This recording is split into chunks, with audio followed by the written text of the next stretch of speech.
एगो गोदी में लवाना मा खेलाई रे तू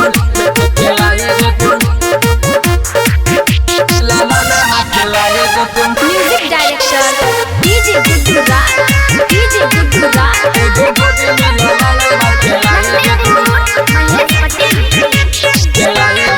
चलो ए भौजी सुना देव घर नगरिया जल ढारे जाय छै सभे कवरिया। चलो ए भौजी सुना देव घर नगरिया जल ढारे जाय छै सभे कवरिया।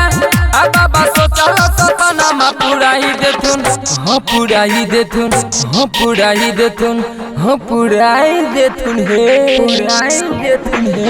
एगो गोदी में ललाना मा खेलाई देथुन, हाँ एगो गोदी में ललाना मा खेलाई देथुन। सुन ले एगो गोदी में ललाना मा खेलाई देथुन। Recording by KC music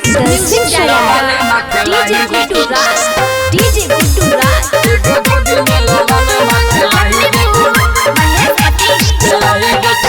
Sultanganj से जाके जलवा उठाई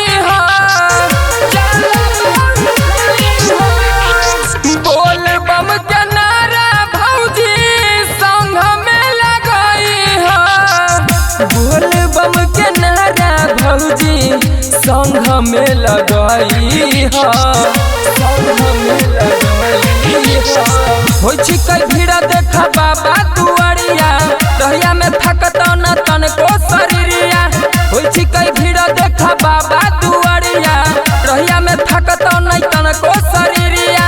हिम्मत हारी हो नहीं पार लगाई देथुन, हाँ लगाई देथुन, हाँ लगाई देथुन हे लगाई देथुन हे। एगो गोदी में ललाना मा खेलाई देथुन, हाँ एगो गोदी में ललाना मा खेलाई देथुन, हाँ एगो गोदी में ललाना मा खेलाई देथुन।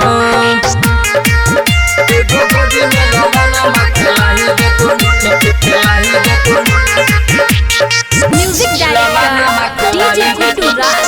डीजे गुड्डू राज एगो गोदी में ललाना मा खेलाई देथुन, खेलाई देथुन।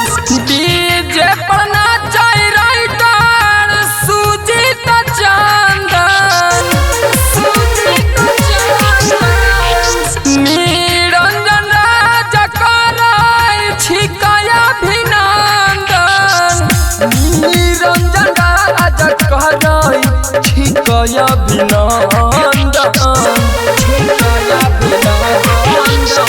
रिमझिम सावन के बरसे बदरिया बड़ा सोहावन लागे बाबा के नगरिया। रिमझिम सावन के बरसे बदरिया बड़ा सोहावन लागे बाबा के नगरिया। आ बाबा सोचल सपना मा पुराई देथुन, हाँ पुराई देथुन, हाँ पुराई देथुन हे पुराई देथुन हे। एगो गोदी में ललाना मा खेलाई देथुन, हाँ एगो गोदी में ललाना मा खेलाई देथुन, हाँ एगो गोदी में ललाना मा खेलाई देथुन।